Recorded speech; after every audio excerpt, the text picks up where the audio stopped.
bit ago, had a camera snafu. I think I got it all figured out. So, if you are joining me late when you see this video, welcome, because I forgot to post the link to this video everywhere, so if I don't get a lot of live views, it's fine. I can just get, like, post live views. I don't care about it. Why am I making this video? Well, I recently opened up a brand new website, and the link is in the description. It is, simply put, Koriander's Dolls. I know, world's most inventive title, right? But there's a reason why I wanted to make this page. Collecting dolls is just something I really super enjoy. I like when I share pictures of my dolls or my DIY doll projects, and people have fun with it. I like when I post videos here on YouTube of my DIY projects and of my dolls, and people seem to enjoy it. So I just really like sharing what I like doing with my dolls.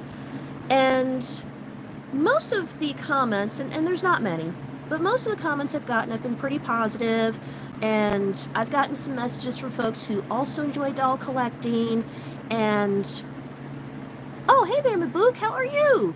I'm doing all right. A slight headache, but otherwise great. Hope you're doing well.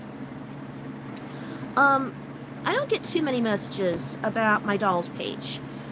Most of what I've gotten has been pretty positive. People sharing their own dolls, asking me doll questions like, how do you take care of doll hair? Really super simple. In case you didn't see my video, oh God, it must have been a year ago, on how I wash and take care of my dolls. I basically just shampoo their hair with the same shampoo that I use. Right now it's Vanna Cream. Pantene has a good shampoo called Repair, and that's for like really damaged hair. So if the doll you have is like from the Goodwill or it's been through the dryer, that's a good brand. Hask Placenta came out with a good one for sensitive skin, and it's really super moisturizing. I like that one too. But you wash the doll's hair, and then you cake on the conditioner, leave it on for 10 minutes, rinse in hot water, and then style as usual. And then just wash the doll's body in Dawn dish liquid. Well, not Dawn, I don't use Dawn anymore, but Ivory dish liquid. Anyway, that's how I clean all my dolls. So a lot of folks, they'll ask, like, advice, how to take care of a doll. Is this mold? Is it not mold? By the way, I don't deal with anything with mold. I'm the wrong person to ask. But then some folks did ask me, and this is why the video exists, some folks did ask me, why am I a grown adult collecting dolls? And the short answer is I always have, and I don't feel like stopping now. But I kind of want to talk about doll collecting on a whole. Where do I begin, though? So, my adventures with doll collecting started when I was almost 3. My mom bought me my first ever Barbie dolls. And at first I wasn't as into it, but when I got a little bit older, I got into doll collecting. So it was about 3 or 4, I started to really enjoy Barbie. Now, as a kid, although most of you see all my dolls in my videos, you see all the girly stuff in my videos, I actually am a toy collector in general. I also have a passion for action figures, especially wrestling figures. I'm a huge wrestling fan. I mean, I loved it so much, my husband is a wrestling promoter and a retired wrestler himself, so, somebody was like, why don't you marry it? And I said, okay. So, I am married to wrestling in that regard. But I have, like, a lifelong love of wrestling. So, I also collect action figures. And when I was a kid, I collected boy and girl toys. I loved Matchbox cars, Hot Wheels cars, I loved my figures, and I also loved dolls. As I was growing up, though, there was a lot of resistance towards me and dolls. And I wanted to make this video and see if anybody else, especially in my age group, went through what I did as a millennial. 'Cause it kind of bothered me as a kid, and now it disturbs me as an adult, and I want to know if anybody else went through this. So, I was only in the public school system for 3 years before my parents got the memo that I wasn't getting an education. It was time to homeschool. You know, I got my straight A pluses, but if I'm not coming back smarter than how I go in, then I've wasted 8 hours of my life. While I was in the public school system, it was brutal. Oh, I got a comment here. Do we know some love the title of this live? Never stop collecting. Yes! I love that you're a doll collector too. No shame whatsoever. Doll lovers for life. Hell yeah. Okay, so when I was in the public school system, I had a hard time making friends, mostly because we moved around a lot. I was permanently the new kid. And then the more people got to know me, the less likely it was I was going to make friends. Although I tried really hard. I was the only mixed race kid, I was a bookworm, I was a nerd. I love anime, I didn't call it Japanimation. I'm a girl wrestling fan. I got so many butt whoopings over this. One of the things that I also got bullied heavily over was my dolls. Or rather, what dolls I had. Now, like a lot of millennials, I was a Barbie girl. And I still am a Barbie girl. I think I actually appreciate Barbie more now than I did when I was a kindergartner. But the Barbies I collected were wrong. All of the girls in my class, they collected what I called debutante Barbies. That's not a real Barbie name. Don't look for it. But they were like debutante Barbies. They were more expensive Barbies. They had a lot of the poofy, floofy gowns, but they weren't princesses or queens. They had fugly, but fancier outfits. And while I did have Barbies with large dresses, and I did have my ball gown Barbies and my princess Barbies, those weren't the main Barbies I was interested in. Not that I hated them. I didn't, because I had a few. Just, that wasn't my focus. My focus were on career Barbies. What we used to do was they always had fashion packs of different careers that Barbie could have. So if you couldn't go to Toys R Us and afford the real police officer Barbie or the real firefighter Barbie, that's okay. You can go to Kmart, and Mattel made official Barbie costume packs of a cop outfit, of a firefighter outfit, of a chef outfit. They're going to look a little different than the ones you get at Toys R Us, but it's still Mattel and it's still Barbie. So as a kid, I used to go to the Goodwill and I would buy up used Barbies. We would clean them up, which is where I got my habit from of cleaning Barbies. We would wash the Barbies, and then when they were dry, I would brush their hair and put on their little career outfits. So I would come to school with police officer Barbie, firefighter Barbie. I had 2 different chef Barbies. I had this one outfit that reminded me of something in Jurassic Park, so I had archaeologist Barbie. All of my Barbies had jobs. You're a legendary girl of culture, living her best life. Haters be jealous. Stay salty. I appreciate you so much. But like, all my Barbies had jobs. And my mom pushed this narrative onto me that if Barbie wanted a dream house, Barbie had to earn it. She was not just going to have the dream house. She had to get a job and earn that. And for the record, I never got the Barbie dream house. I mean, I have the little Barbie Land version of it for like Polly Pocket size Barbies, like what you saw in my short videos, but I never had like the full dream house, because when I was a kid, it was so beyond fantastically expensive. To this day, I can't justify what is essentially a shelf with stickers. So instead, I had from the Goodwill, and I'm so sad I lost this, and I'll get to that later, I had this Barbie Day to Night apartment. You might see it if you look for it on Instagram. It was blue, and on one side it folds out to an office. So Barbie has a job. And then you turn it over, and the other side is pink, and it's like a little Barbie apartment. It's got a fold-out bed. All of her furniture is stickers. There's a sticker mirror here and a sticker mirror there, and it comes with a little picture of Ken. And that was my Barbie house. I had Barbie's apartment. Working this memory back in my head, I think this set probably set me up for gig work, because I do a lot of gig work now in my adult years. Thanks, Barbie. But that was my Barbie dream house, and Barbie had to earn that. That's why she had a job on the other side of the apartment. We millennials got set up for this, didn't we? I'm just now realizing we totally got set up. So anywho, I got into a lot of fights at school. The girls would pick fights with me because I collected Barbie wrong. I shouldn't have career Barbie because that's not pretty. You're supposed to just look pretty and have Ken do all the things for you. And I'm like, that's called slavery, and I don't think we should treat boys that way. And of course, boys were sexist as fuck to me too. You know, you're a girl, you're not supposed to like wrestling. And I was like, shut up. I never really liked sexism. You know, I don't like, you know, the guy should do everything, the girl sits on her butt. I also don't like the flip side of that with the woman does all the housework and Ken sits on his butt.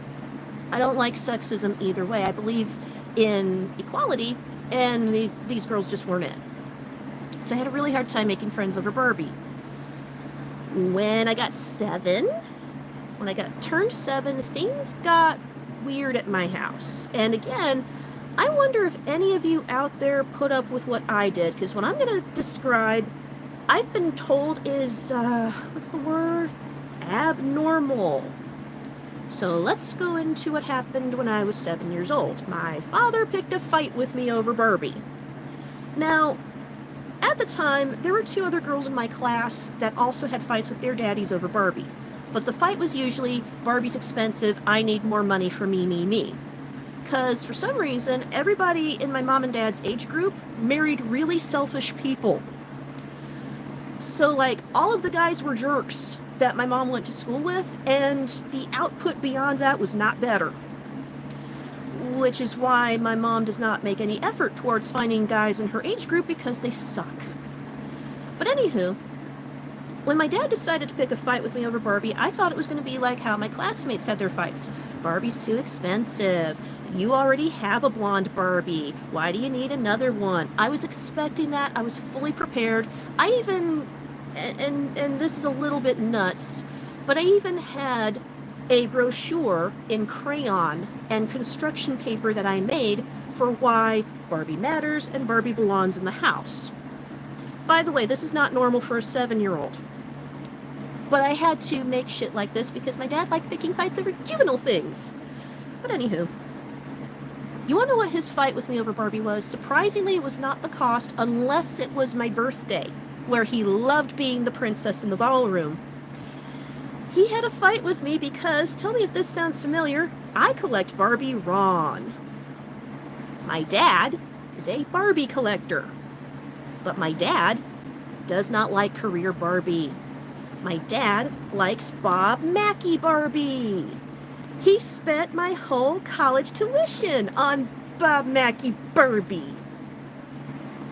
Yay! And he also spent my college tuition on French Barbie, on the collector Barbies that you could only special order in the catalog that are now website only on the Barbie collector page. And he wanted the porcelain Barbies, but that was way past our price point. We just ignored porcelain Barbie, and that was for the best. We were too clumsy in the house. No shade, but what in the world happened to that generation? Anyway, I am trying to find that out so very hard. I blame their parents so much for not raising them. Anywho, but he collected a lot of Barbies that are beyond my price point that I literally cannot even, like, and some of you might wonder what my price point is, because you might assume with all the dolls you've seen in my videos so far that maybe I'm expensive. I'm not. Most of my dolls, including my Sailor Moon dolls, are second, third, and fourth hand. Okay, I am very much into thrifting. Like, you know how my name usually is Codename Sailor Earth, right? Well, I can't have that moniker if I don't also believe in upcycling. Kind of a rule. So a lot of my dolls are secondhand. To tell you what my price point is, most of my price point stops at about $20. So even a lot of the American Girl dolls you've seen in my videos, those were second and third hand finds. Those were thrifted. Those come from the back end of eBay, where you get dolls that's got something wrong with them, like, you know, the eyeball's wonky, the wig's gone dry and frizzy, somebody cut her hair, or the legs go wibbly wobbly. I collect those dolls. Okay, the dolls that would otherwise see a landfill because people suck, those are the dolls that I gravitate towards, so my budget doesn't usually climb above $20 to $30. The most expensive dolls I have were gifts that I did not spend money on. Like, for example, Super Sailor Chibi Moon is a gift.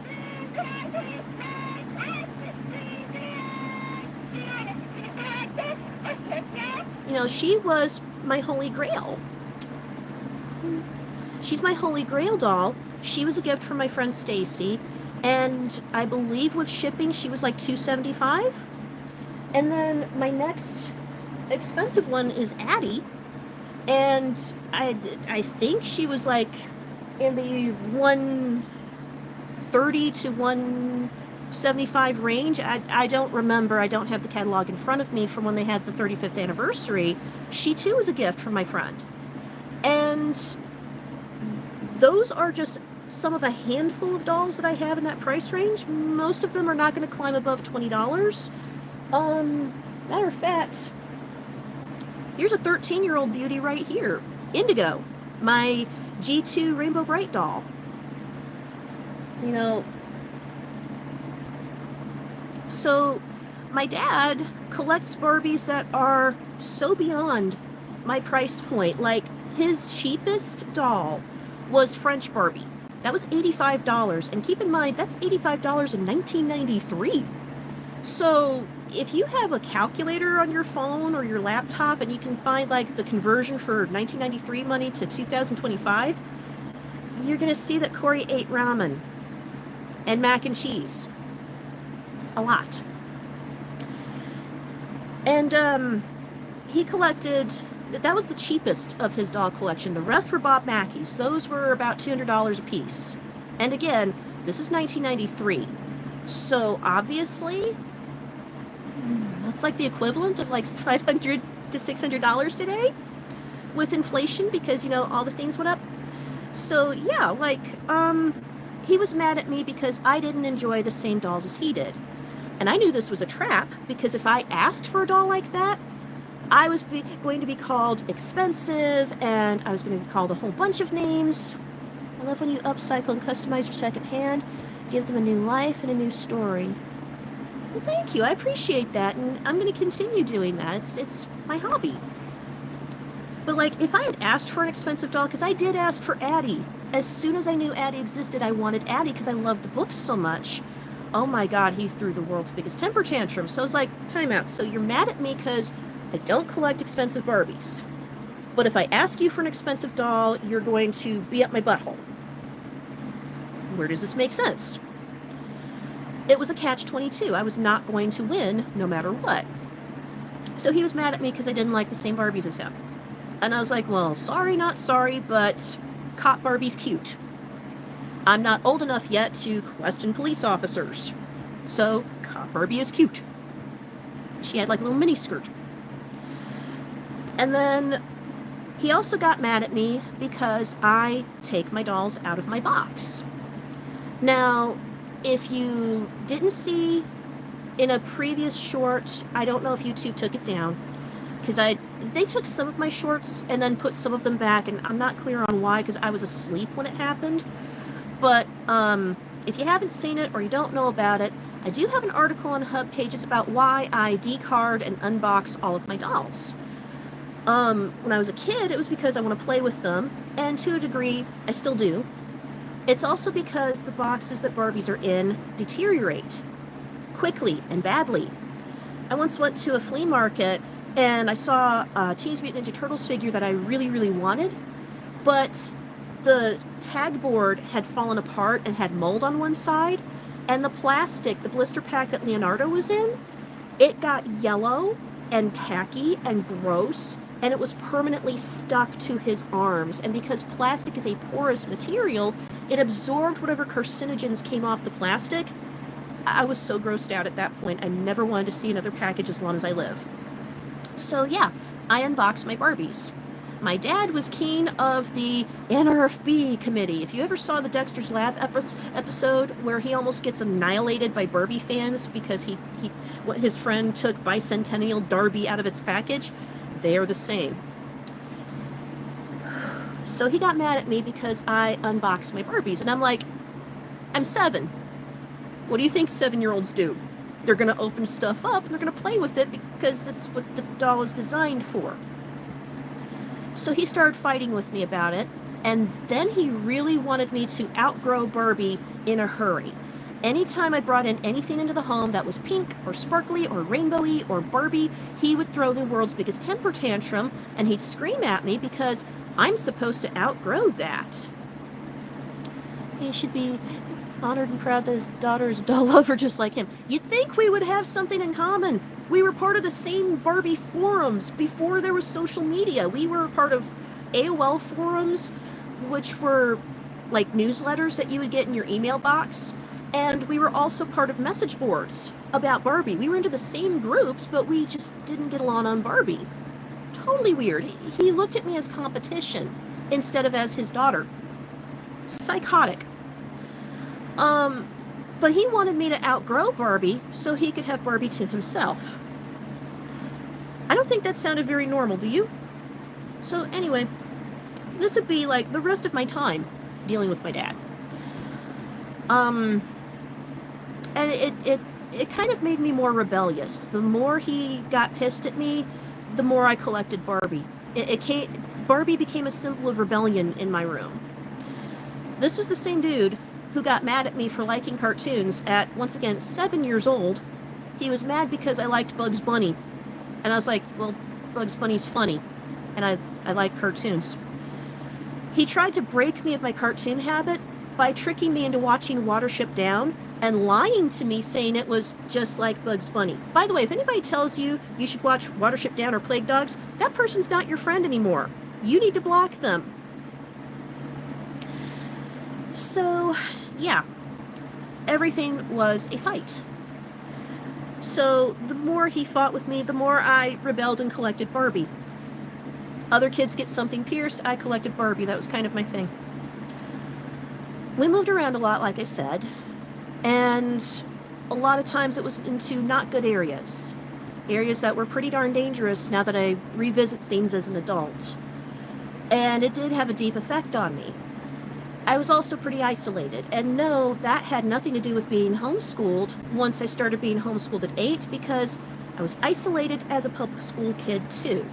He would purposefully move us into places where the neighborhood had 0 children my own age. On the rare occasion that I did have a friend for a short while that was close to me in age, the friendship would always break up either because I moved around too much or I didn't have enough in common. And one of those incidences, I'm going to bring a doll into this. I had 2 next door neighbors when I was 7. I don't remember their names anymore, so their identity is safe for now. But we used to carpool to school together because we went to the same school, just different classes. And we had a friendship breakup on my 7th birthday. What happened was, initially everything went great. I planned a birthday party because I had just gotten the Aladdin VHS tape. It came out on my birthday. And we were going to have an Aladdin watch party. I planned that we were going to order pizza, and have some Sprite, and watch Aladdin. And my mom thought this was a cool idea, and she put everything together, and we invited the neighbor kids. And they brought over a doll, and this is not the same doll I had from childhood. I just bought her back. They brought over Courtney. I'd never seen Courtney before. I only had a Skipper and a Kevin doll, but nothing else in that line. But they brought over cheerleader Courtney because she has curly hair like me. And, oh my god, her face is so cute. Look at this cute face. But to show you how petty I can be, I'm owning up to this.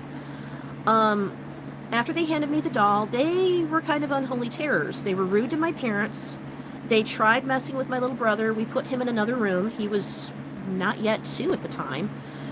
And they ate the pizza, they ate the cake, they had the Sprite, then they complained about the Sprite, and then they tried taking the tape out of the machine because they didn't want to watch Aladdin. They wanted to watch a movie that we didn't even have a copy of in the house. I don't remember. It was one of those Mary-Kate and Ashley Olsen things. They scare me.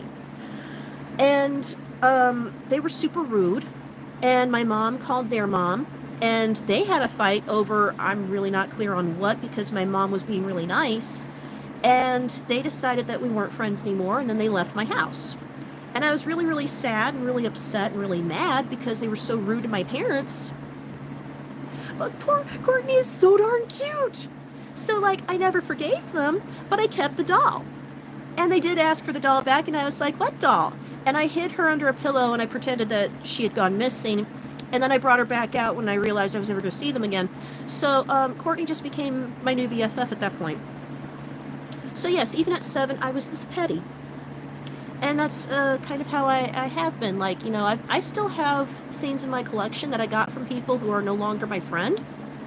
But it's mine now, and you can't have it back. So, And, not that I wanted to bring this up, but the police said when this happened with my stalker that that's actually legal. If somebody gives you a gift, that's now your property.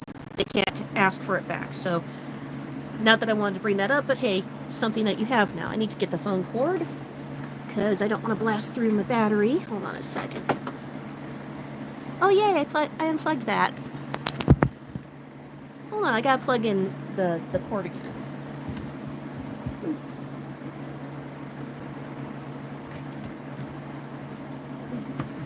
Let me just, technical difficulties. Please stand by. Oh wow, that overheated.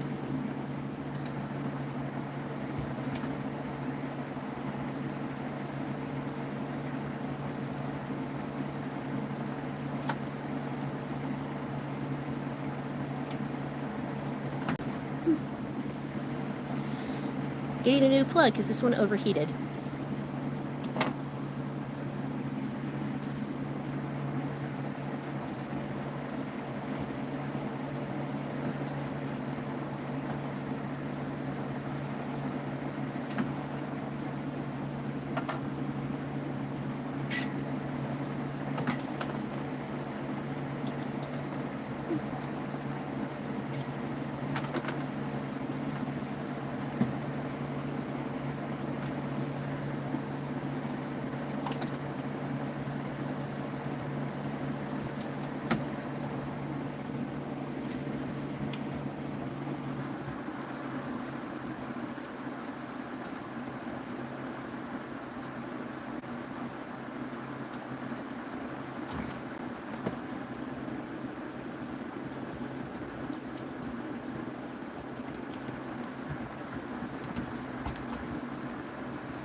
Okay. So that was embarrassing.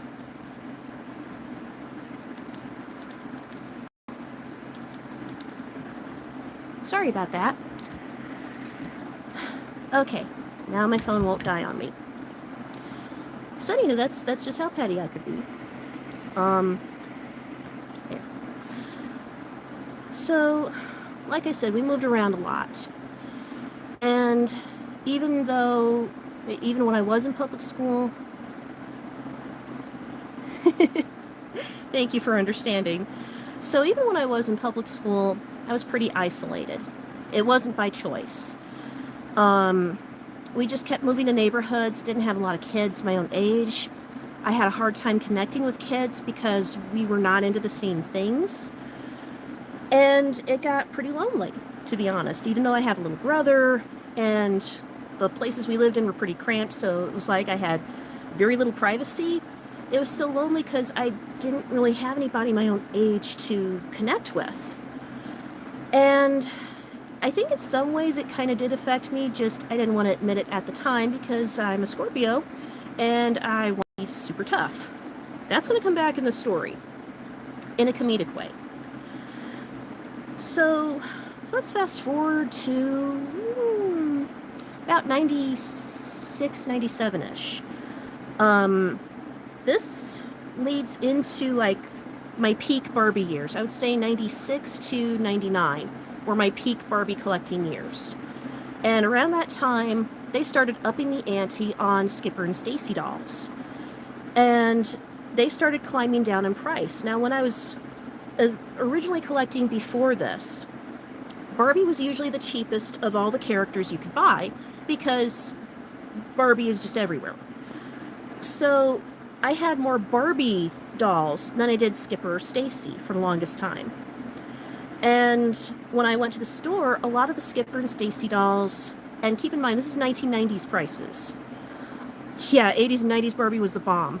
So, like, for most of the 90s, Skipper and Stacy, they were in, like, the $15 category, the $20 category, but Barbie is $5. So, obviously, if I have a $10 bill, I'm either going to get 2 Barbie dolls, or a Barbie and a Ken, because I actually did like Ken, or I'd get, like, a Barbie, and if I'm feeling fancy, a Fashion Avenue outfit, because, like, most of the fashion packs were dirt cheap, but Fashion Avenue, which were kind of higher quality, kind of not, but definitely cuter, that was a $5 thing. Like, some of the outfits were the same price, sometimes a little more expensive than a Barbie doll. My mom didn't think this was very fair. You know, why am I going to spend $10 on a ball gown when the same $10 gets me 2 Barbie dolls? Make it make sense. You know, or in some cases, if it was a sale week, like it was like post-Easter, you could get for $10 a Barbie, a Teresa, and a Kelly doll. Because Kelly dolls, if they didn't have accessories, they were like Chelsea dolls, just shorter and about the same price, so pretty cheap. So Skipper and Stacy were usually out of my price range because they were in the deluxe category with, like, the bigger Barbies, like, again, the dolls I wasn't collecting. When I got to be a tween, those dolls started to come down in price. And then they got cool. You know, Stacy, for being only 10 years old, she's a gymnast. She's riding a bicycle. She's got an action body, just like Gymnast Barbie. That to me was super cool. And then Skipper's doing all the things, and then suddenly Skipper grows the hell up, and now she can look Barbie in the eye, and they can share the same clothes. So I started getting super into collecting Skipper and Stacy dolls. And around the same time, too, I started learning how to do my own little miniatures and my own little DIY crafts. So what I did was I took old Easter baskets and broken play sets, and I would fix them up, and I would build stuff inside the Easter baskets, and I would put them around my room, and I would make a Barbie mall. And I would rearrange it however I saw fit. And in the middle of the night, I would play with this. Now, you're wondering, what am I doing in the middle of the night? I'm a little girl, I should be asleep, right? Okay, well, back in '95, I got concussed a lot in school from school bullying, which ended up being the big reason why I ended up being homeschooled. I earned 4 concussions in under 6 months, and the last one was the worst. And if you Google Koriander Bullard concussion, I actually have a paper that I submitted to the Brain Injury Association all about my concussion and my DIY-ander. I might use that. All about my concussion and how hard it was for me to recover from that. So I'm not going to go into it again. But one of the side effects of having a severe grade 2 concussion is insomnia.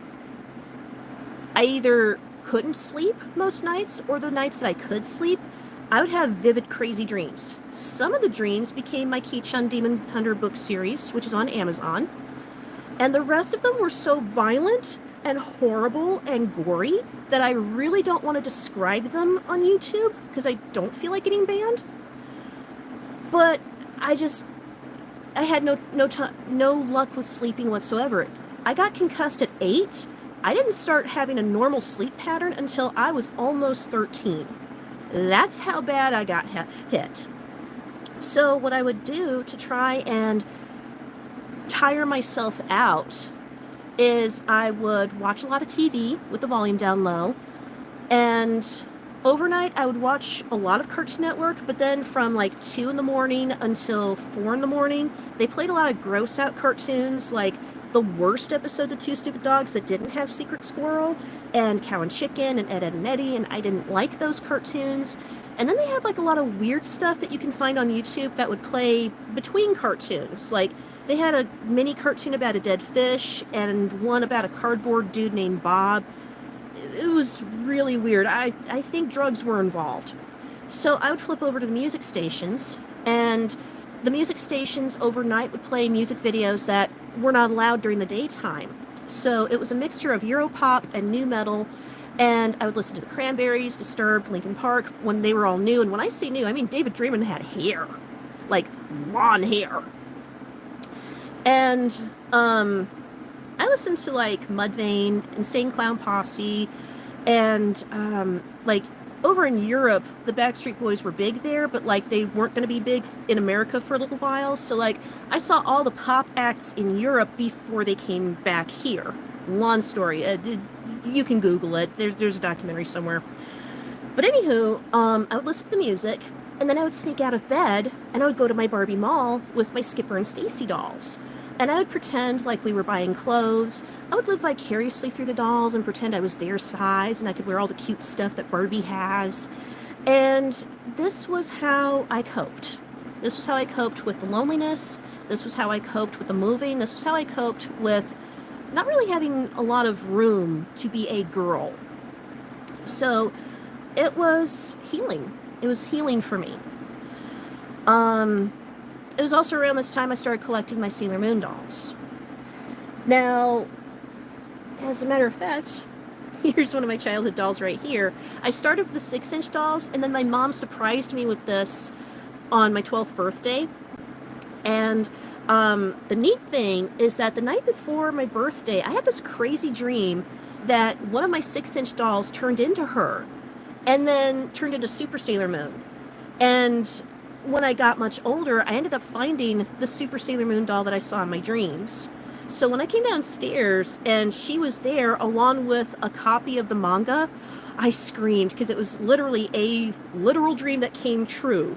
I hadn't even, like, I was still, like, so new in the fandom, I didn't know that dolls this size existed for Sailor Moon. So this was, like, the most magical birthday present ever. And her outfit's just magical, too. I mean, look at that. It's like mid-transformation. I actually have a soft spot in my heart for the frog face, Irwin, and Bandai North American dolls. A lot of people online are cruel about them. They're like, oh, they're so ugly. I have a soft spot in my heart for them, because for many years, that was the only Sailor Moon doll I could get.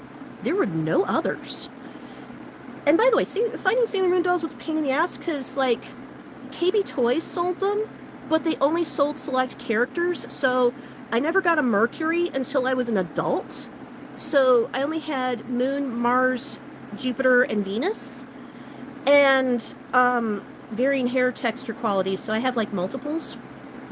Couldn't get Tuxedo Mask, couldn't get Queen Beryl, had to grow up to find those.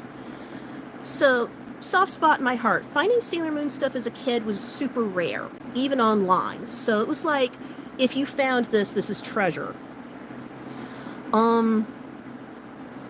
Probably a manifestation. Maybe I did. I don't know. Because I literally had no idea she existed. But anywho, that was how I found solace. And I had different games that I played. Like I said, I went to the mall that I built with Skipper and Stacy. I also went to battle with my Sailor Moon dolls because I treated them as action figures. And of course I had my Power Rangers and I had my wrestling figures. They had backup in case they needed it. I would just create little worlds with all of my toys in my room, and that's how I dealt with a lot of stuff. And that's how I coped, and that's how I had fun. And then in '99, we had a horrible move. So in '99, we lost our home because my landlord wanted to move in and turn my bedroom into her office. And she's got a place in hell. And then my mom's frenemy helped us find a home. She did house hunting for us, and she swore to God that she found the perfect home for us, and it was the worst, most toxic dump possible. I can find it in Posen. I remember my address in Posen. There's, thank God, a new house on top of the house that used to be there. The old house got demolished. The only thing they saved, ironically, was the basement, which is going to come back in this story very soon. But this house was horrible.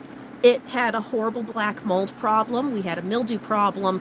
The roof was falling apart. The electricity was dangerous. We had no AC, so we were relying on this old window AC for the whole house, which made no sense to anybody who enjoyed learning about physics in middle school. And it was full of bugs, and we had infestations left and right. And we kept cleaning and cleaning and cleaning this house. My mom is addicted to Lysol like a normal person, and we still could not keep all of this stuff clean. It was just dramatic. And then, not even 3 days after we've moved in and we've returned the U-Haul truck, we go through 2 back-to-back floods. The first one was a terrible flood that also messed up our neighborhood. So this was where we learned about drainage. There's certain homes in Illinois and Indiana that, again, ought to be bulldozed. They have to have a drain in the center of the basement to drain out water that should not be there. Ours, instead of draining water out, went and filled the basement to the ceiling with sewage. And my dad put all of my stuff and my mom's stuff on the bottom because we hadn't unpacked a damn thing yet. Our stuff was on the bottom, his stuff was on the top. So some of his stuff could be salvaged. Ours was totaled. Like half of my belongings gone. And I remember looking at this and thinking, wow, this must be what a divorce feels like. I don't like this feeling and I don't want this again. That's ominous, and that's going to come back in the story. So we are like a quarter of the way through cleaning up this mess, and then we have another flood, and this one goes all the way to my neighbors. So we're all swimming. Now my neighbors had sump pumps, so they were okay. They got out in time.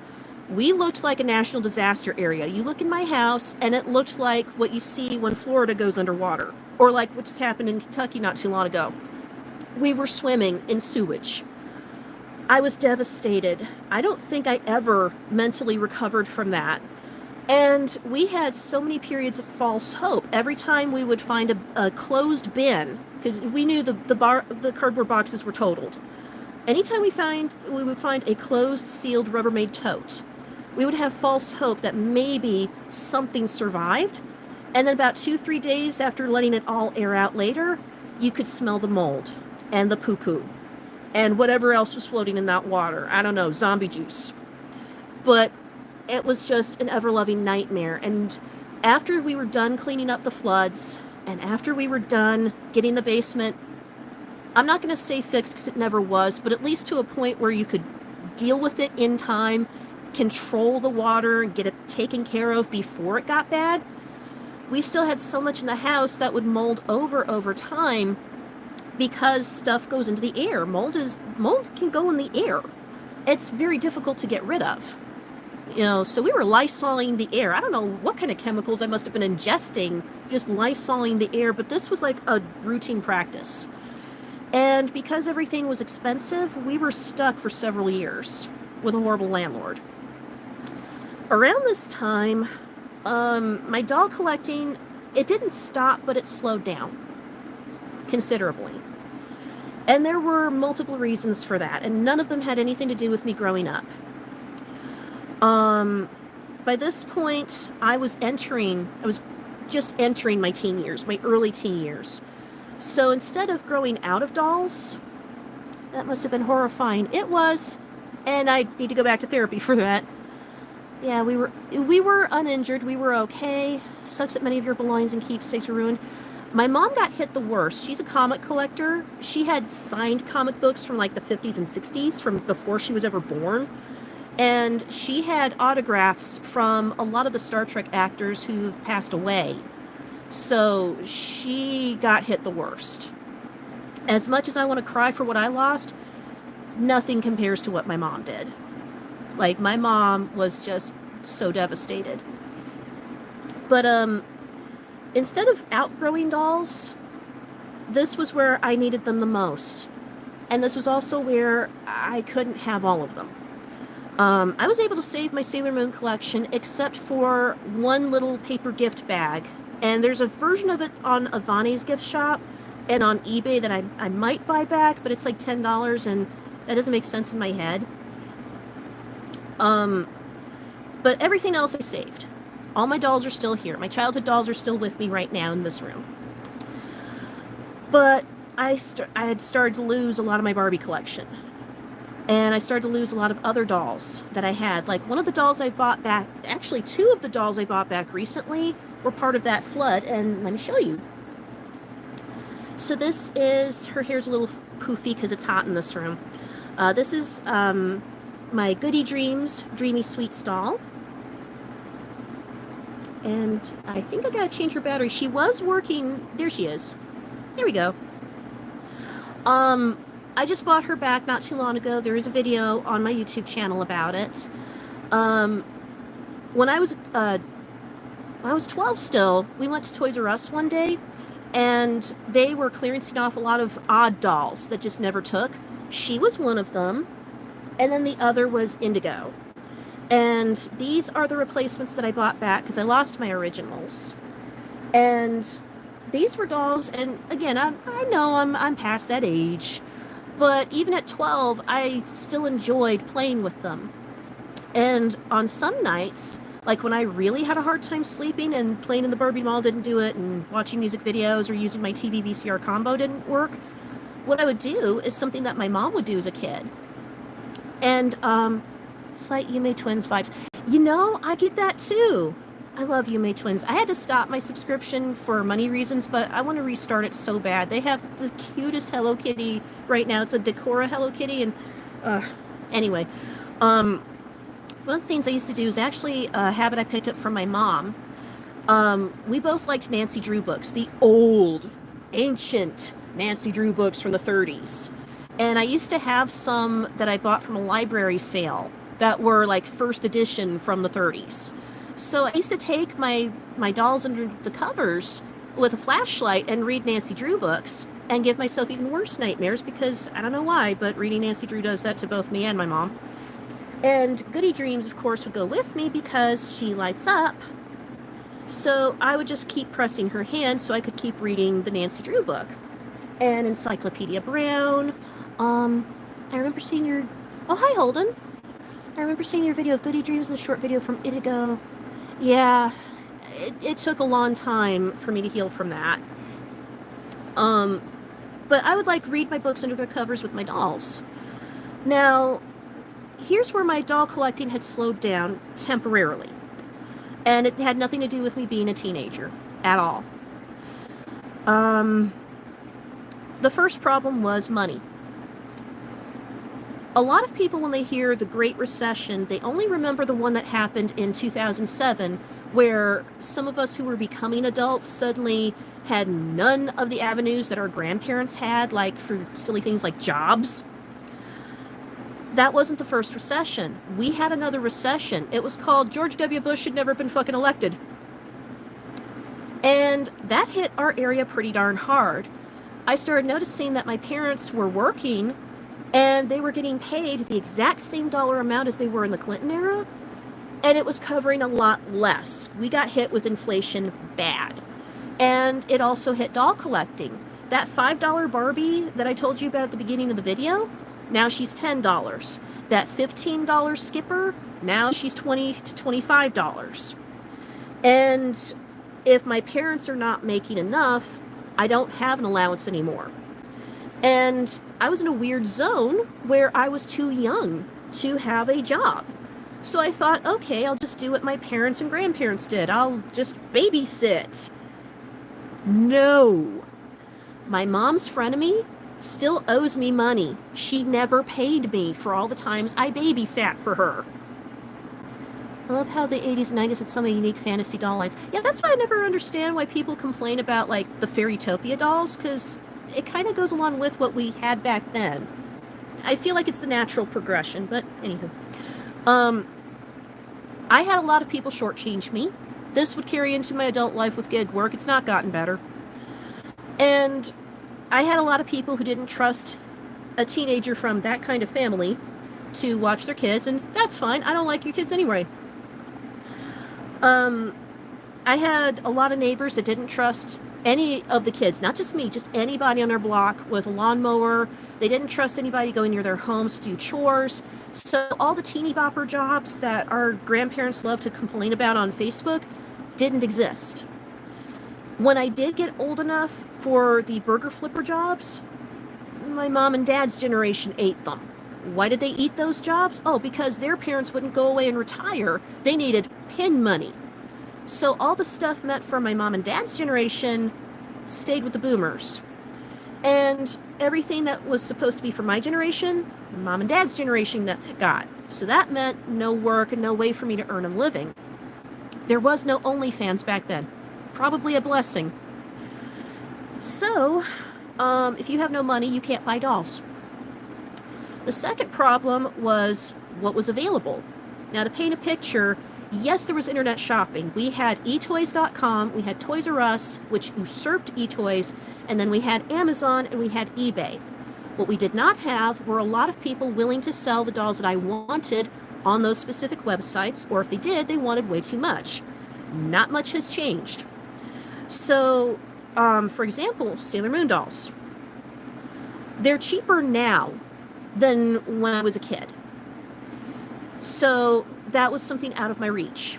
I could go on there twice a year with my mom's permission. We would try and get what we could, and a lot of times she would end up getting refunded because what I wanted would get sold out too fast. So it was kind of trial and error. There was also a website called SailorMoonCollectibles.com or SailorMoonDolls.com. No. It was a SailorMoonStore.com. And they sold a majority of the Irwin dolls, but sometimes because it was a mom and pop, you get your shipment late or never. So that was no end of frustration for my mom.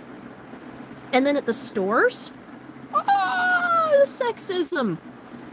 The reason why I cry for KB Toys and I don't cry for Toys R Us. I cry for KB Toys because they always had cool stuff. They always had like the niche dolls, the hard to find dolls, the dolls nobody's heard of, and Hello Kitty. So I always had something there, and they had the craziest amount of wrestling stuff. Everything I wanted was always at KB Toys. You want Bomberman? Bomberman's here. You want Mega Man? Mega Man is here. Everything I could ever want is at KB Toys. So when they went under, I went into mourning. Toys R Us, I did not shed a tear for. Toys R Us had a habit of upcharging. So, like, let's pretend we have, what's a good example? This explains why so many old geezers are shy away from retirement, still running all the massive company. Oh, yeah, they never went away. They're still here. So, let me move this a smooch. I'm going to grab a doll just for reference, okay? Hold on a sec.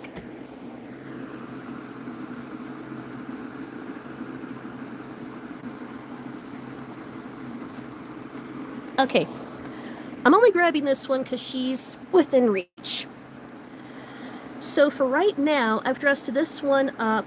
This is an Olympic gymnast Barbie, but I've dressed her up as a weird Barbie.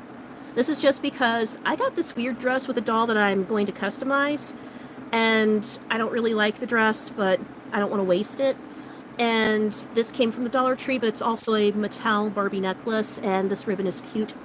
Somebody cut her hair and then left her at the Goodwill, and I don't know why, because she has like the greatest joints. So for right now, I've dressed her as a weird Barbie, but eventually I'll probably make something else for her to wear.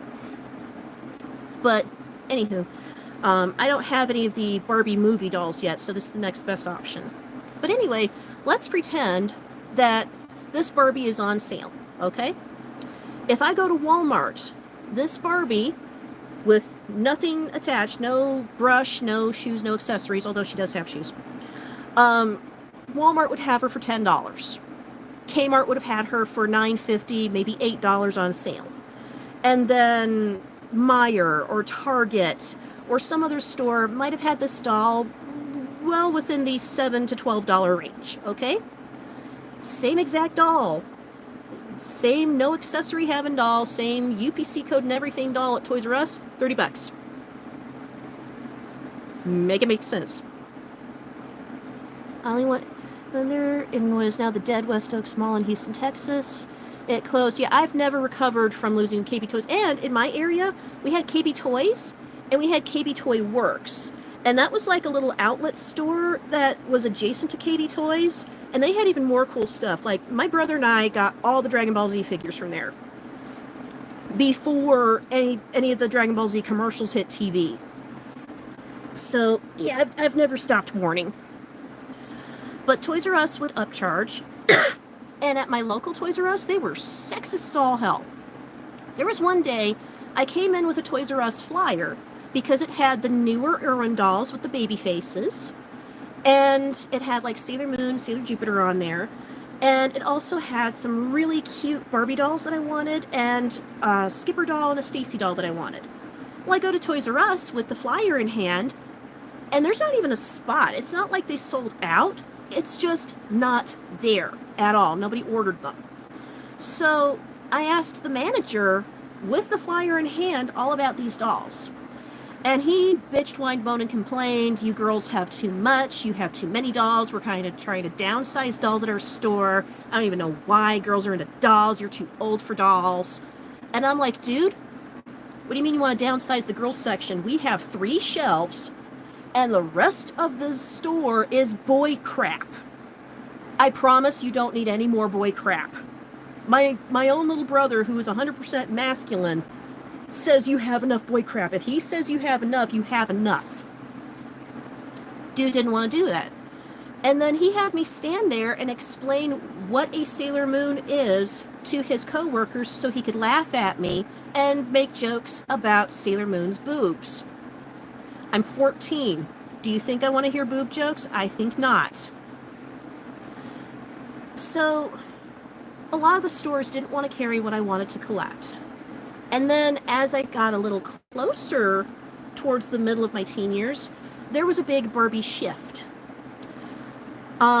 Skipper and Stacy dolls went on a 9-year pause. They weren't canceled, but they were definitely not going to be made anymore until Mattel figured their stuff out. They brought in the Cali Girl line, and Barbie broke up with Ken for 7 years and dated this really creepy doll named Blaine that I am not really thinking about collecting because he just kind of bothers me. Barbie went through this weird thing where she wanted to be Skipper's age, and she was a generation girl, and then this little spy thing, and she was in high school again, and then all of a sudden there was the My Scene Barbies. And this was in response to Bratz, and this was after Bratz was in response to Diva Stars, which was also Mattel. Her ponytail looks like Misty's from Pokemon. You know, it's funny. John and I were my husband and I were talking about Pokemon cosplay, and he wants me to do a Misty cosplay because I have, they're behind here, so you can't see them yet, but I have a giant Psyduck and a giant Togepi, so he thinks I should do a Misty cosplay. Anywho, My Scene came out in response to Bratz, and Bratz was in response to the Diva Stars. Now, I did kind of want a Diva Stars, but then I saw one in person and they kind of scared me, so I outgrew that very quickly, and my mom was happy because they were like $30. And then, I didn't really get into Bratz. I have one Bratz Kids doll in this room, and I only bought her because she was like one of the final Bratz Kids dolls, you know, during the lawsuit, and she had interchangeable plastic hair, and I bought her because she has Kurosagi's buns. And I hadn't seen anything with Kurosagi's hair ever in real life, so I love Parallel Sailor Moon. Of course I bought her. And I sewed a age-appropriate school uniform to her.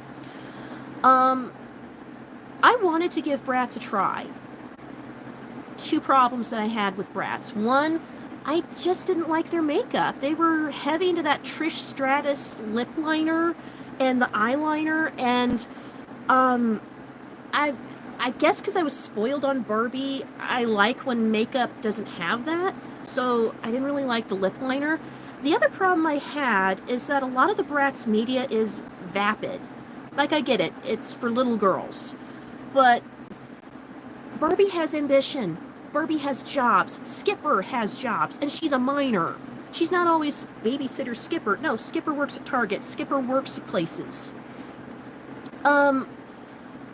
The Bratz dolls, the closest we get to ambition is they help run a fashion magazine, but the magazine is only a vehicle that they use to buy more makeup and buy more clothes, and there's so many commercials, and again, the TV show's not the same as the commercials.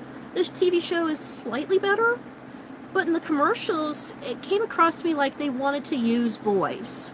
Like, they knew boys and grown men who shouldn't be around little girls were flirty with them and inappropriate with them, and they kind of wanted to use that to their advantage so they could get more makeup and more clothes. They were very materialistic. And I think I'm spoiled, honestly. I had Barbie. Barbie had jobs. And Barbie had dreams, and Barbie had ambition. Skipper had jobs.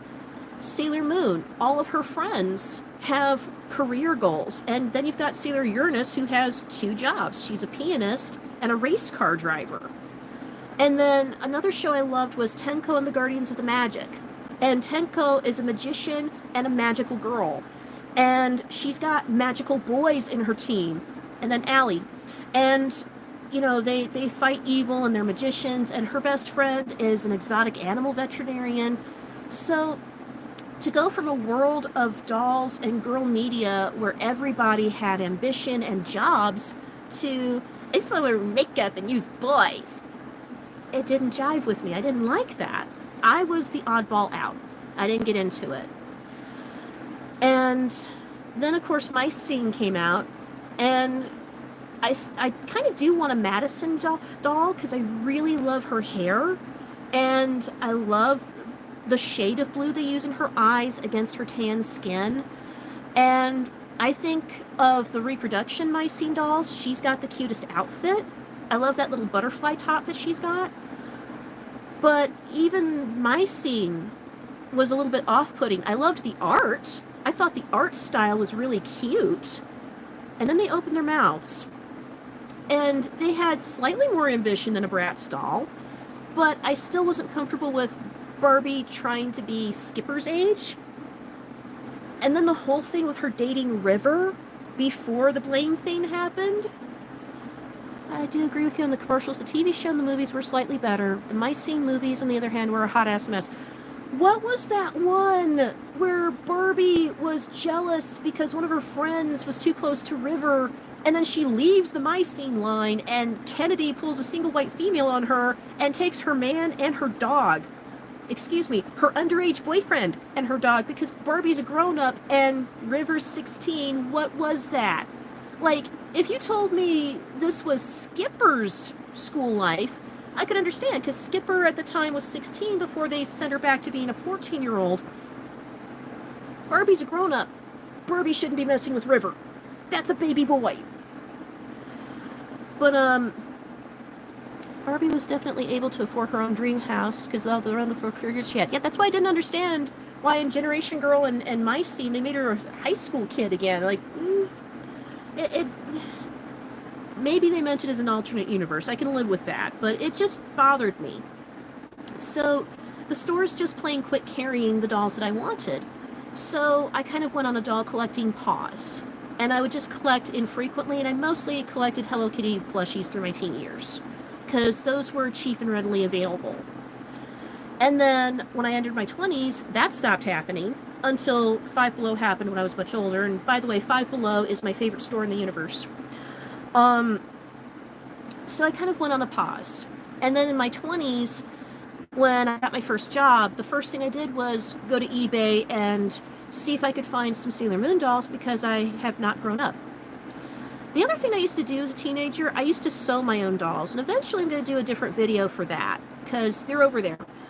But I used to sew up dolls for Sailor Moon characters that just never got dolls. So that'll be in a different video. And then when I was 26, the world blew up. The city of Hammond usurped control of my house and like 8 of my neighbors' houses. So even though my parents, it would have made more sense that My Scene line was centered around Skipper and her life. Thank you! Yes! Why was this not Skipper's world?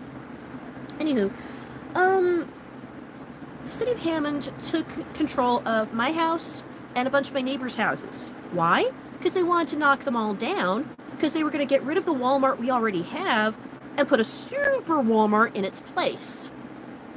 And then after they threw us all out, they decided not to bulldoze the houses, and they built the Walmart on the other side of town, and now those houses are vacant and full of mold. And I wouldn't know this except I checked out my old house on Zillow.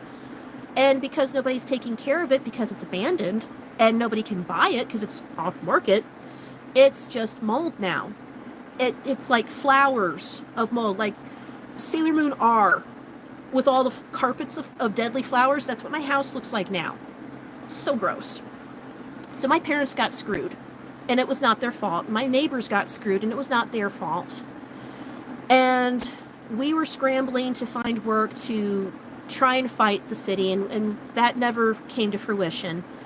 And my parents got the divorce that they should have had a long time ago.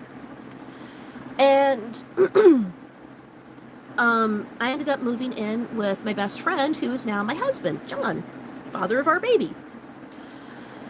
And my grandfather helped us out. My grandfather scrounged up some money and got us a U-Haul truck. Unfortunately, the sheriff didn't give us enough time to fill the U-Haul truck. So, once again, I lost half of my stuff. And I'm like, this is the second time I've gone through what appears to be a divorce. How is it my mom and dad got divorced and I lost half my shit? So, of course, I decided this doesn't feel nice and I don't ever want to go through that again. Remember I said I would come back to that? I just did. So, I moved in with John and I lost half my stuff. And the sheriff said that they were going to give us about 2 weeks, and then they were going to just clean out whatever we couldn't fit onto the truck. I told John.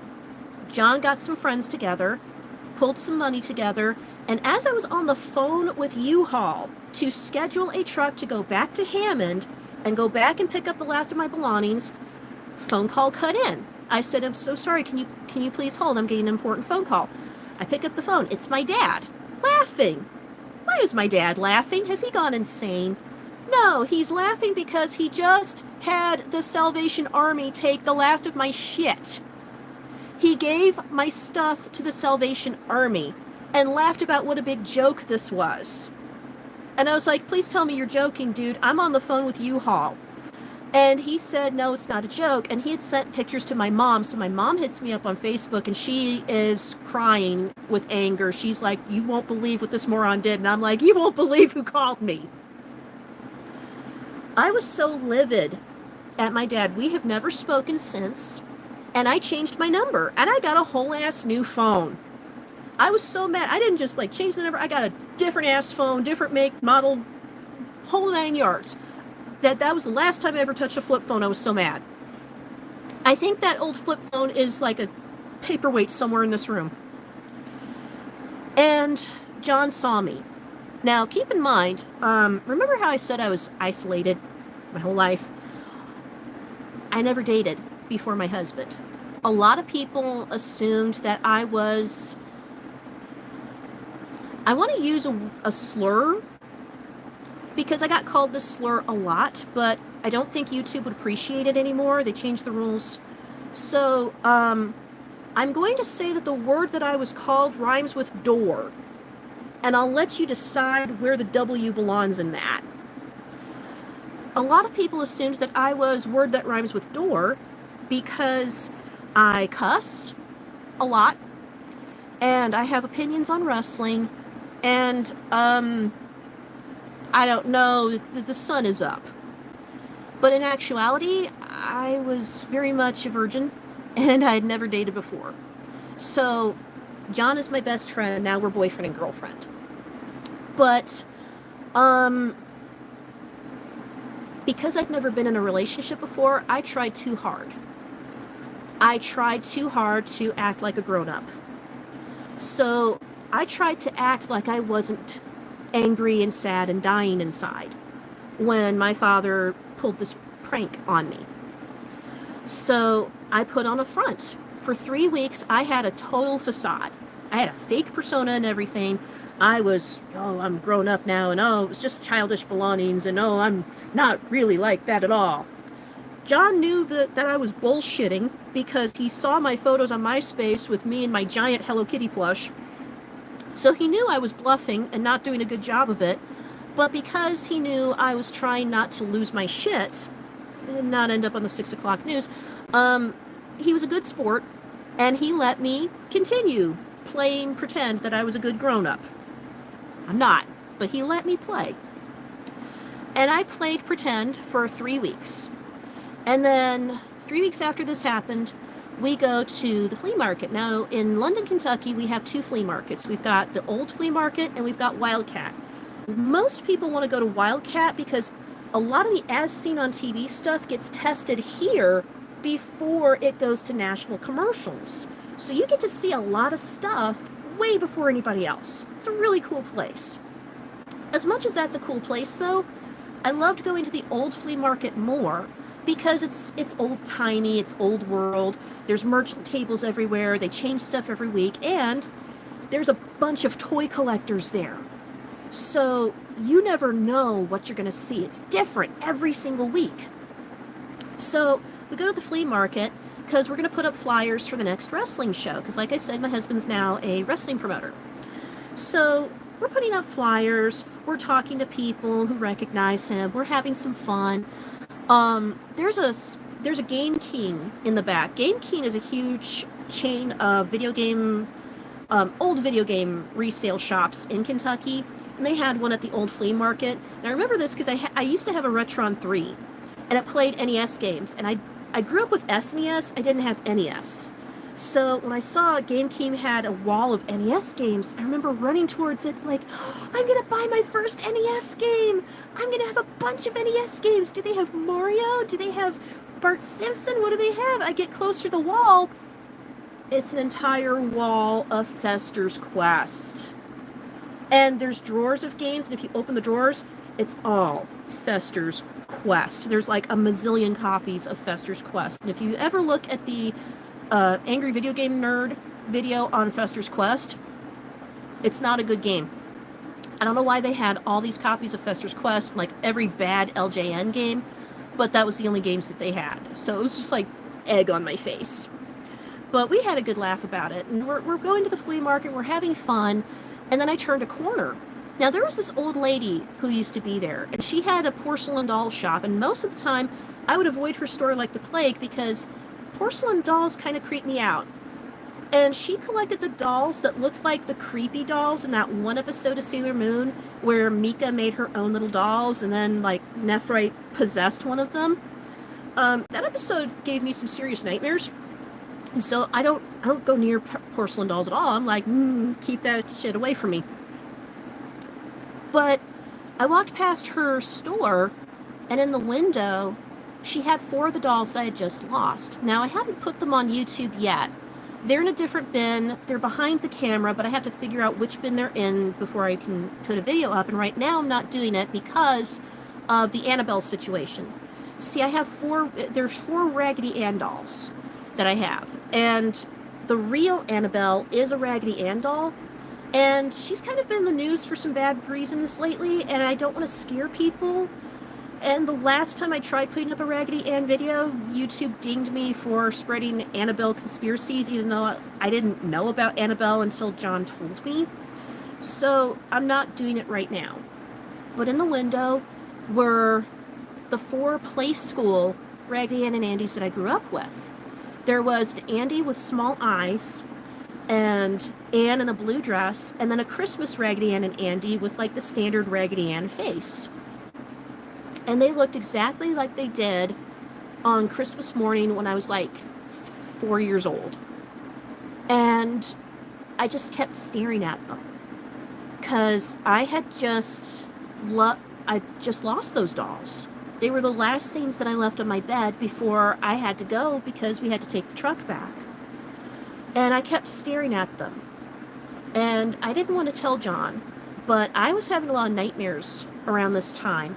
I had nightmares that the dolls that I had lost were asking me why I didn't come back for them. And I had no good answers. And there they were, just right in front of me after that dream. And maybe I was staring for a while, I don't know. But John walked over and asked, like, are you okay? Like, there's an audience behind you. And I turned, and there's like 30 people watching me stare at these dolls. I have high anxiety, so I am like mortified to pieces. So I like leaned into John like a child, and I like tugged on his sleeve to tell him come down to my level because he's twice my size. And I said, I don't want to tell you this, but these are some of the dolls I lost. And I very quietly mumbled what had happened with my doll collection. And he was like, so just buy them. And I was like, huh? Question mark.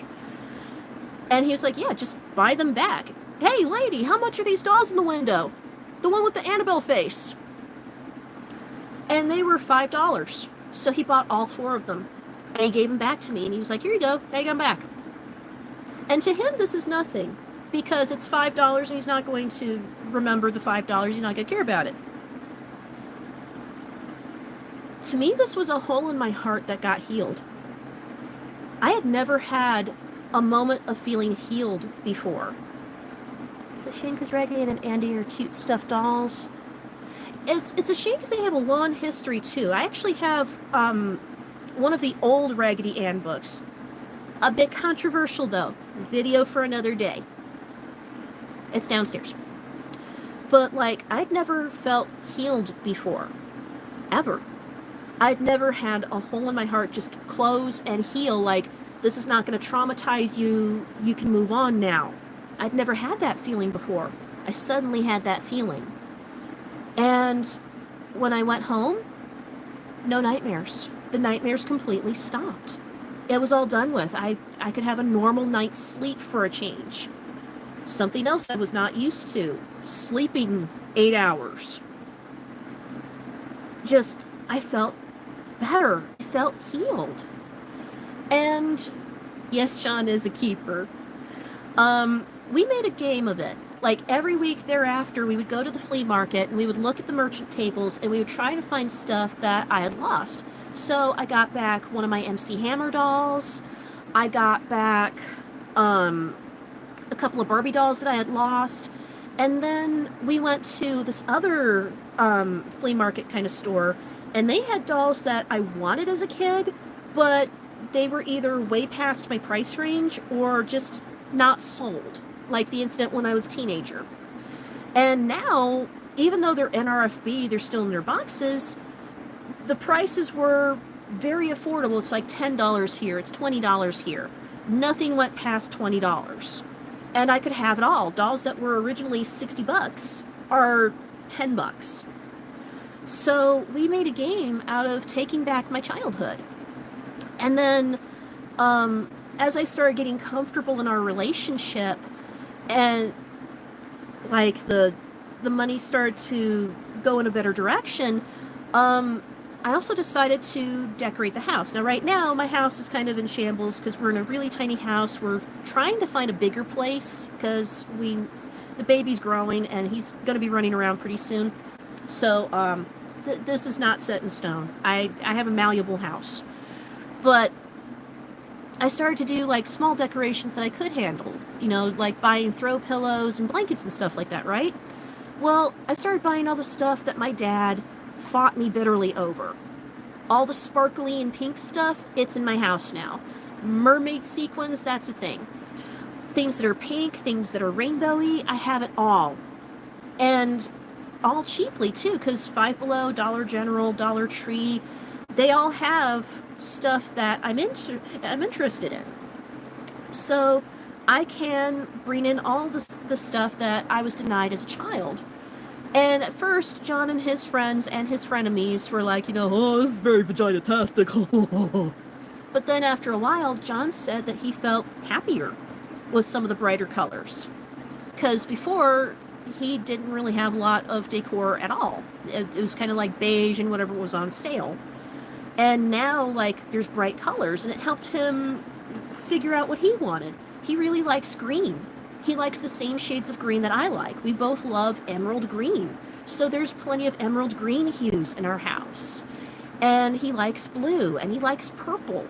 And purple and blue are in our house. And he kind of likes orange, and the baby seems to like orange and blue. So we've got stuff with orange and blue. And we're just like putting all kinds of cheerful, bright, happy colors in our house. And yeah, my inner child is healing, yes. And then the pandemic happened. And that got scary, of course, because we lost, like in the first month, we lost about 6 friends to COVID.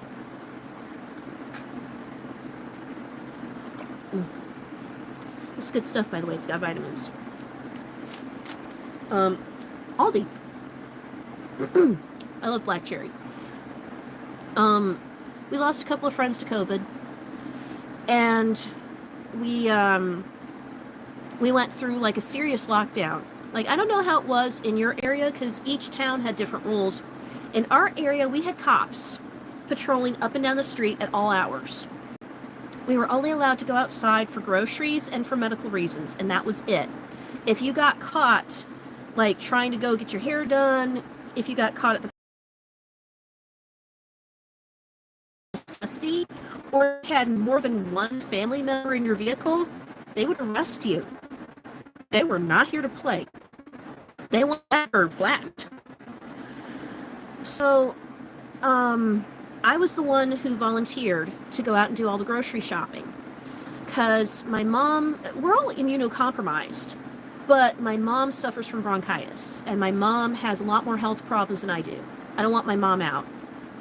And John has his own health issues too, and Orion is very, very immunocompromised, so that just left me. So I did all the grocery shopping. Yeah, that was just in the first month too. That was 6 friends in the first month. By the end of the main pandemic, that blew up quite a bit. I think I might have lost about 20 overall.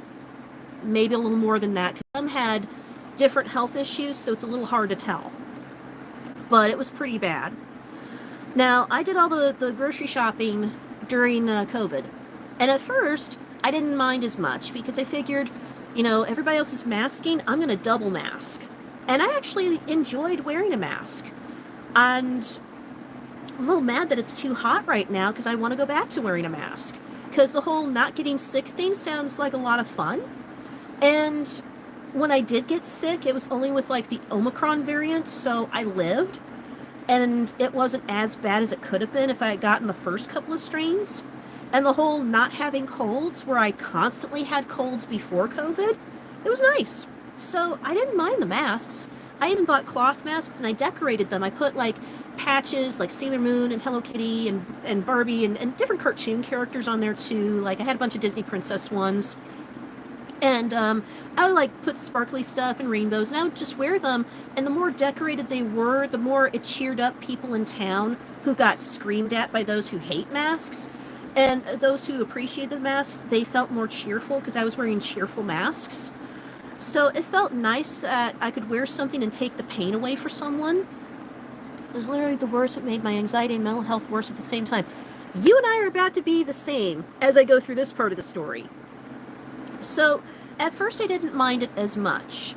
The rules were clearly defined, so as long as I stayed within those rules, I stayed within the guidelines, I knew I was going to be okay. And I was. And then it got real. So month 2 of the lockdown, I go to Walmart with my grocery list. And I go to the grocery side with an empty cart. There's a fight. And when I say fight, I mean full-blown melee happening right there. There were about 6 families of moms and dads, and some of them had somehow snuck their children in. And the moms and dads were beating the crap out of each other. They were fighting over ham. And I don't get why, because Walmart had an abundance of ham. There were like 3 ice cases full of ham. You could have plenty of ham, fill your cart full of it, and still have plenty for everybody else to share. There was no shortage of ham. But they were punching each other over ham. And the Walmart security and the regular Walmart employees were trying desperately to pull them apart. The cops were trying to get involved. And there were so many fists flying that nobody could figure out who was punching who and who was doing what. But it was all over ham. And a lot of the foods that I needed to pick up were gone. Just barren shelves. Only things left, ironically, were fruits and vegetables, which are the things you should be eating if you might have COVID. Fruits and fucking vegetables. So, these people were in a fist fight. I go to the next aisle, there's two women having a fist fight there. I go to the next aisle, there's a dude with a gun. And when I say gun, I mean like Elmer Fudd gun. I don't know if this was an AR-15 or what he was, but it was strapped to his back. And he was paranoid as all sin, saying something about, they're coming to get me and microchips and something like that. And like he was getting it in with these two dudes. And just like every other aisle, fight. Now, I'm a wrestling fan. Usually, if somebody's fighting, I'm eating popcorn and I'm watching because I'm this kind of a person. And I've been in fights. Remember, I got concussed 4 times in school for fights. So, usually if there's a fight, I either step outside and enjoy the fight, or if it's happening towards me, then yeah, I'm protecting myself and getting involved now that I'm older and bigger. But instead of just stepping back and watching the world star happen in front of me, I had an anxiety attack. I had an anxiety attack from nowhere, and it was one of the worst I'd ever had. Like, I'm hyperventilating, I can't breathe, I'm dizzy, and I'm like, something's not right. I had a full meal before I did this. I shouldn't be dizzy. So, I think, let's take a break from grocery shopping. The police are here. Let the police do what police do, clean this out, and then just be a vulture, go for the scraps with the hyenas later. So I go to leave the grocery aisle, and then there's like aisle after aisle of continual fights. There's a big fight going on in the electronics section. There's a fight over in the baby section. There's a fight in the clothes section. There's a fight, believe it or not, in the books section, where usually there's nobody there. And then the seasonal aisle was a war zone because Easter was coming. And every other aisle, people were losing their minds. They were all going crazy at the same time. I'm surprised this didn't make our local news because it was insane and it lasted for hours. And as I was having my anxiety attack and it was starting to get worse and I realized I am a big target, I start looking for where can I go. I can't leave the store because the police are coming in and now there's gurneys coming in because the fights have gotten bad. That area needs to remain clear so that emergency personnel can do their job. I don't want to be the asshole with the cart in front of that. So that's out. I can't go to the checkout area because I didn't buy anything, and there's a fight starting over there. That's out. I can't go to home goods. I can't go to automotive. I can't go to any of the other sections because there is a fight happening everywhere and people are stealing shit from each other's carts. Where can I go? Believe it or not, the toy aisle. I go into the action figure aisle and I crouched under the cart and I waited until my panic attack had subsided, and I realized this is not a normal way for me to react. I need to go to therapy. So I quickly text my brother, what's the name of that therapist, because if he takes your insurance, then he'll take mine. I should go to therapy. Sounds like the grocery store I had a big dose of all my life I had to fight. That's Walmart. Walmart. But starting from that moment, I noticed that anytime I went into the toy aisle, A, it was always empty. There were no fights here. And B, I could reclaim myself. I could go back to normal. So that started my habit of occasionally buying a newer doll. Something that had nothing to do with my childhood, just I like the way this looks and maybe I'll sew something for it and customize it into a Sailor Moon doll. So this is how I got into like hair adorables and newer Barbies and things like that. But I found a lot of comfort in the toy aisles during that time. It helped me get out of a dangerous situation, and it also helped me get my mental health under control, just long enough so I could pick through the groceries and find whatever was going to fit in our dietary needs and get fruits and vegetables. And then while we were on super lockdown, don't even bother coming out for groceries, and I started Instacarting everything because I didn't want to go to Walmart anymore.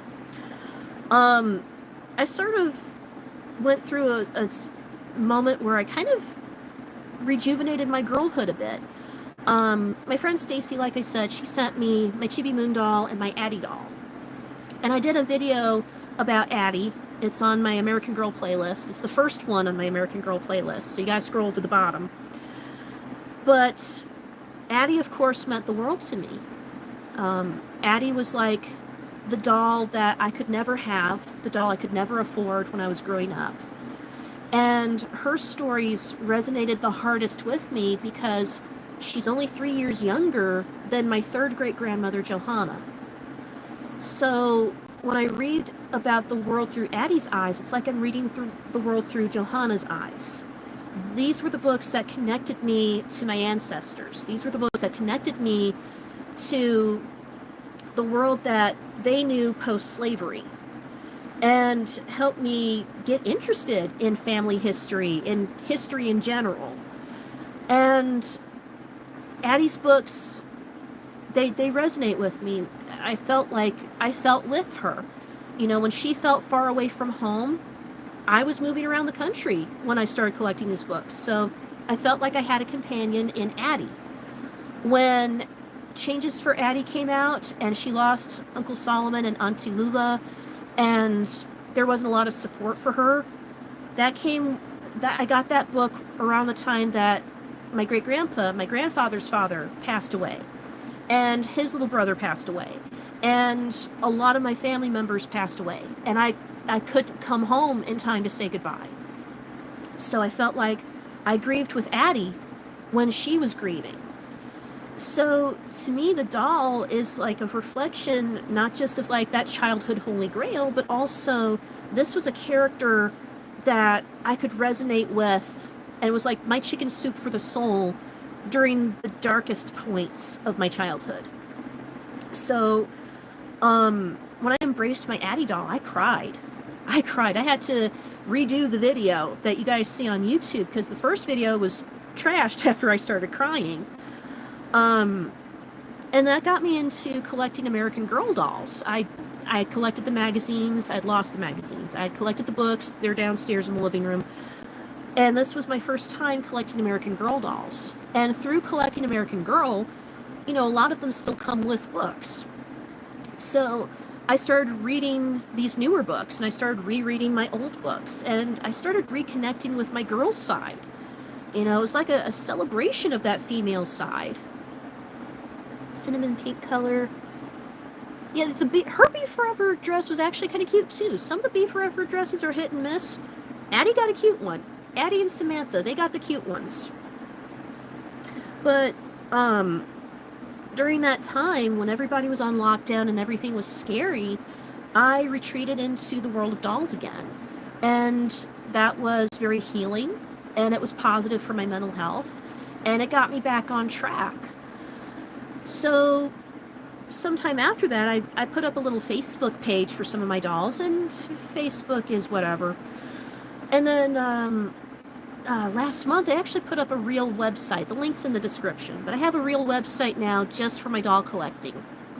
And it's sugary, it's ultra pink, it's got a lot of Y2K era imagery to it. There's a ton of GIF images. I love your AG comment. It's a form of comfort. Oh, thank you. I didn't expect that. I didn't expect to comfort people. That makes me feel good. Thank you. But the website, and I do have a few of my AG dolls up there. I need to add the rest of them. But it's sugary. There's lots of pictures. I have an area called articles with links to all of my HubPages articles that are doll-centric. Like, I just put up the link to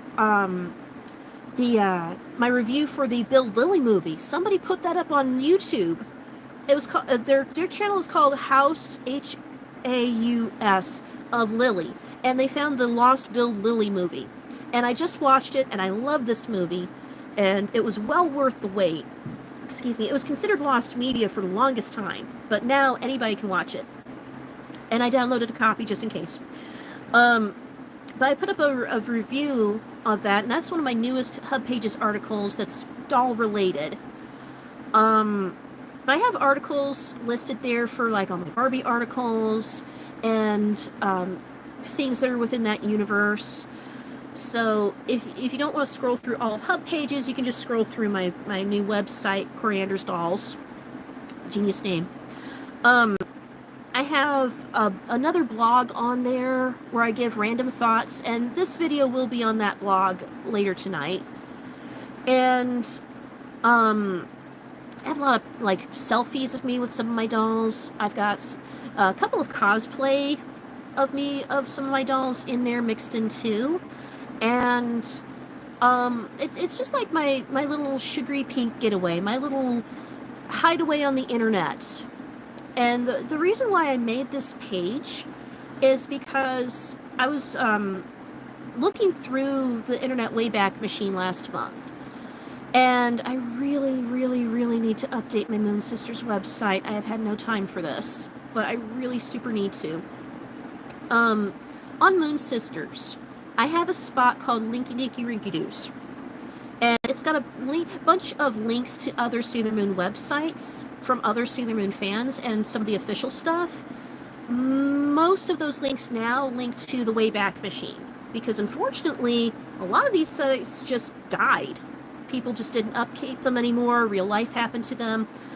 There's a dude on Instagram that I follow who collects Sailor Moon dolls. One of the Sailor Moon collection pages that I used to follow as a teenager, the owner passed away. So they're just internet archived now too. And I was really upset about that. So, last month I was just going through a lot of the Internet Wayback sites and trying to find some other sites that I remembered from when I was a tween, just to see if maybe those have been archived. And it was kind of hit and miss.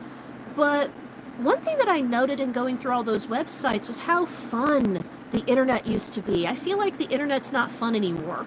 It's just social media, it's just algorithm, AI, and it's just people bitching at each other. And it's just regurgitation of stuff that people have already posted over and over. Like, it's just not fun. And when I was a tween in the 90s, the internet was new and it was fun.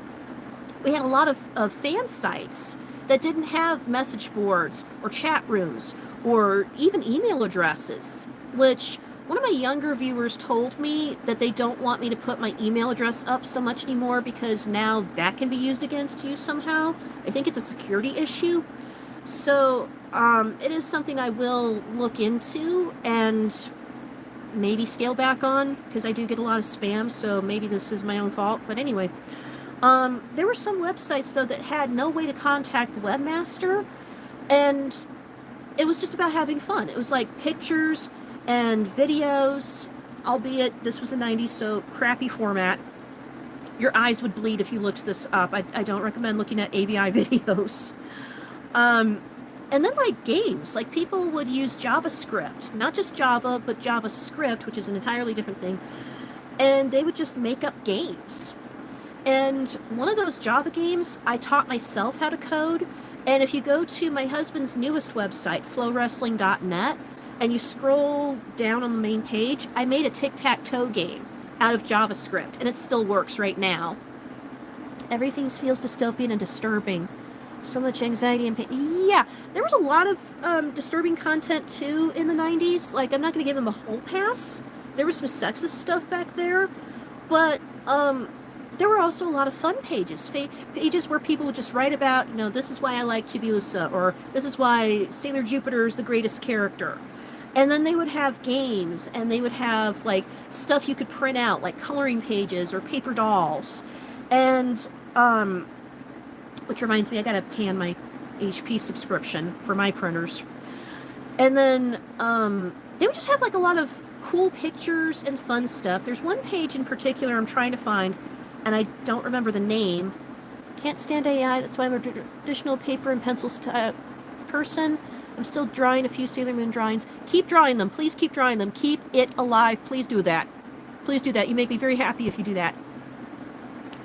But, like, there were a lot of websites that were just fun. There was one in particular. I don't remember the name of it. It's long gone. It only lasted 2 months. Maybe in 2000 or 2001. I was a teenager, but I don't remember when it was. But a lot of people still share these old pictures, and I've seen them on DeviantArt a few times. It's pictures where it's, like, of the girls from the 90s anime, so, like, Jupiter, Saturn, Pluto, you get the idea. But they're, like, superimposed or photoshopped onto pictures from NASA of planets and moons and stars. And, of course, I can make all of these now, and I have for YouTube. But the way this one person did it was so cool and so pretty. And I know it's low res, so it's not going to look the same as what I'm remembering, but I want to find this on the Wayback Machine somewhere. I just need to remember the page. But most of the stuff from my tween years I have found, like Sailor Moon Sanctuary, which I have a link to on Moon Sisters. That was the hardest one to find. Sailor Moon Nexus, there's 2 versions of it, and I did eventually find the oldest version, but I'm trying to find a stable version where you can see the images, because right now it's just like X buttons. Fun computer kids games growing up. Miss the old era of YouTube as well. I do, but I do like the moderation tools on the current version better, so take the good with the bad. But like a lot of these sites just used to be fun, and then I thought about how I just want to make something fun. You know, when I made Moon Sisters, I never thought I was going to have a following. I just did it for fun. I just did it to please me. I don't know if that means I have an ego or anything, but I just did it to have some silly fun. Kind of like the videos I do of Sailor Moon on this channel. I just do it for silly fun. But, I thought, you know, I have a fun page for Sailor Moon. I do fun stuff on my YouTube channel. What else can I do that's fun? And that's how I created the doll page. I just wanted there to be something fun. Just something to celebrate my girlhood and just have some silly fun with my dolls. And that's why it exists. I might put up some downloads eventually. I'm just deciding what to put up because I want something a little more nostalgic. I don't want to copy what's already out there. So I might just go through my old Barbie CD-ROMs and see what I can cull from that and make a decision off of that. So for right now, there's no downloads, but there might be soon enough. I just have to decide on it. But I just did the page just to have some fun. There's another new page that I did too called November 3rd Rocks, and I literally made a page all about my birthday. But it's not necessarily about me. I have my name listed on one page, but I don't give a bio or anything. There's no pictures of me on it. It's just some doodles that I did of a character that I made up called Noe. And the first page is just an explanation of what the page is. The second page on it says birthdays, and it's like how many characters in anime and cartoons and in other forms of media share your birthday. And all the people who were born on November 3rd, which I didn't know this, but the actress who played Build Lily in the Build Lily movie shares a birthday with me. It's so cool. And by the way, you need to see this movie. And then the third page is like all the historical stuff that happened on November 3rd, like presidential elections, regular elections, like pro wrestler Jesse Ventura was elected governor of Minnesota on my birthday in '98. That's pretty cool, because you know how much I love wrestling. And then it's got like historical events, like in East Timor, they celebrate women on November 3rd, and it's for like a really badass Mulan kind of reason. So I just threw it together for the heck of it, and I might put like a party hat on there to download. I haven't decided how to design it yet. Because I sometimes do design my own downloads. I have like a little party section on Moon Sisters for downloading like party hats and party favors. So I might just like do something in that similar vein. But anywho, I just made the page just to have some fun with it. But yeah, I've been wanting to do this video for a long time about doll collecting and my journey with it. And I'm at a point in my life where I'm still doll collecting. I didn't grow up. I didn't change. I'm gonna be 39 in November. So, you know, if anybody wants to send me a Hatsune Miku 39 message for my birthday, that would be really cool. You know, because, like, 39... the word for 39 in Japanese is sankyu, and it sounds a lot like thank you, so it's tied in with Miku. And, you know, if anybody wants to throw some Miku stuff my way, that would be really cool. But, like, I'm going to be 39 in November, and I didn't grow up.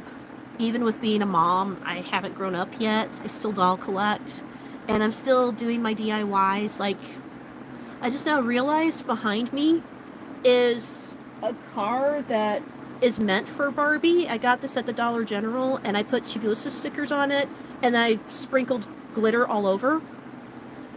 I did see Bill Lilly movie a few days ago. She's like the German grandmother of Barbie. I don't see her as grandmother. I see her as like Barbie's spicy older sister, because she's only a little bit older. If you know of any other characters that share my birthday, I'd love to know. I've got a long list on the November 3 Rocks page. And thank you for the early birthday. You know what's funny? My husband's birthday is next week. He was born on the 27th. But like, you know, I didn't grow up. I still collect. I'm still doing my DIYs. I'm still doing all of that. I just haven't really had a lot of time because of new schedule conflicts. But I just wanted to like do a video just discussing where the doll collecting came from and all the crazy stuff that happened with dolls.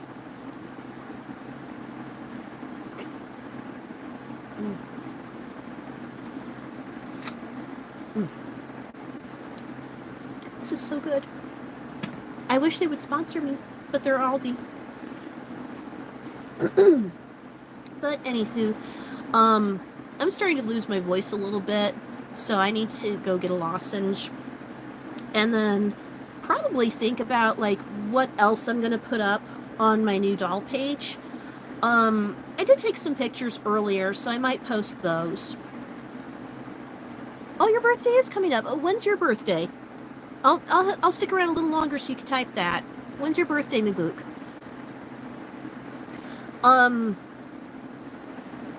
But yeah, I'll think about like other content to put up on the page just to make it a little more fun. Maybe I'll think about a game to put up there, like the tic-tac-toe game I made for John's page. But yeah, August 11th, really? No kidding.